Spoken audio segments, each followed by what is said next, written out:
Good morning, guys. Captain Dylan Hubbard here at Hubbard's Marina.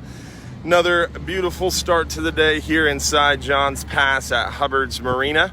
We've got our 10-hour all-day pulling out here to do some near shore and deep sea fishing about 15 to 25 miles from shore.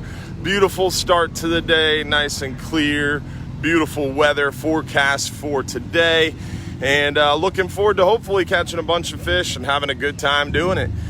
The red tide situation has virtually disappeared at this time. Water's looking real good this morning.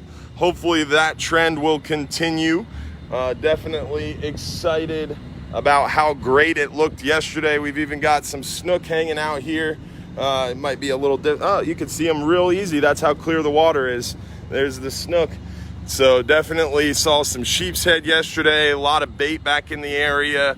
Been seeing some manatees coming and going in Johns Pass, of course, plenty of dolphins. So definitely excited to report water clarity is incredible and don't have any red tide issues right now. We even had live bait go out on this morning's 10-hour all day. We were able to catch pinfish yesterday and bring them into the dock and put them in our live wells. They stayed alive all night long. So really hoping and praying they don't run into anything near shore, and we may have put this red tide situation behind us. So we'll see. David DeVoe, appreciate those stars as always. Thank you very much. And we're gonna walk back here and see if we spot any more of these snook as we show you guys the bridge opening up. Oh yeah, baby. Look at them. Look at them stacked up. Oh, the pass is coming back to life. Good to see. There's a ton of them. Look at them all cruising under there. Bunch of them over here. They just kicked the boat in gear, so it's kind of sandy, but you can see them all up underneath the dock. Really, really clear water. Oh, there's a big girl right there. So that's great news. Great news. As we have been experiencing that red tide, none of those snook were easily spotted because of the water clarity issues, and obviously they're trying to get away from that red tide. So really great to see the pass kind of holding fish once again, holding plenty of bait, and hopefully we're going to see that inshore fishing bounce back really well. We've seen it inside Tampa Bay bounce back really well. A lot of people reporting good catches of redfish, snook. The trout have been a little bit slower, harder to find as that water's really warm. They kind of hide out in those cooler drop-offs, but inshore fishing's picking up. Near shore, we're doing really well on those 10-hour all days, like that boat leaving behind me.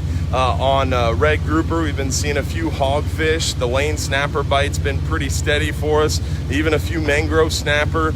Deeper water, we did really well on the amberjack fishing. Mangrove was a little slow. We had a tough time with the anchor heading this time of year.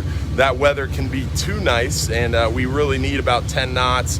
Around 1-2 foot seas to really kind of keep an anchor heading. If it's too calm, less than 1 foot, less than 10 knots of wind, you don't really have enough wind or current to kind of keep an anchor heading. We're on the backside of a new moon right now though, so currents are moving, water's flowing, and the fish should be feeding well for us. We're kind of transitioning pressures right now, so barometer's moving, which is also a great sign for all things fishing. So hopefully we'll get a chance to capitalize on some of this great fishing prior to the weekend. Looking forward through this weekend, we do have a possibility of some tropical formations. We've got one already. The NHC has a cone up, which means it's starting to form. So I haven't paid a lot of attention to it yet. Still very, very, very early. 5 to 7 days out is a long ways for that weather. It can change quite a bit in that short amount of time. So we're going to start keeping our eyes on it a little bit more closely now that there's a cone up and a strong chance that it's going to affect our area in some respect.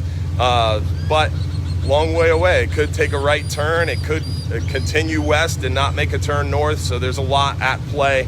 But basically that high pressure that's going to be sitting over Texas later this week is making the National Hurricane Center think that it's going to take a right-hand turn and head north, kind of either on the right down the middle of Florida, or east or west side. At least that's what it looked like last time I looked at it last night. So we'll be looking at it closer today. We'll be keeping you up to date. Don't forget to check out Mike's weather page. Also, don't miss our Saturday morning radio show on News Radio 970 WFLA, The Real Animals Bartow Ford radio show every Saturday morning from 6 to 8 a.m. on News Radio 970 WFLA. Friday mornings at 8:15, live on Fox 13 News at 8:15 a.m. And then Sunday nights, our live stream show at 8:30. So hopefully you'll join us this weekend online, on TV, or have a great day. Don't forget, if you're too busy to go fishing, you're just too darn busy.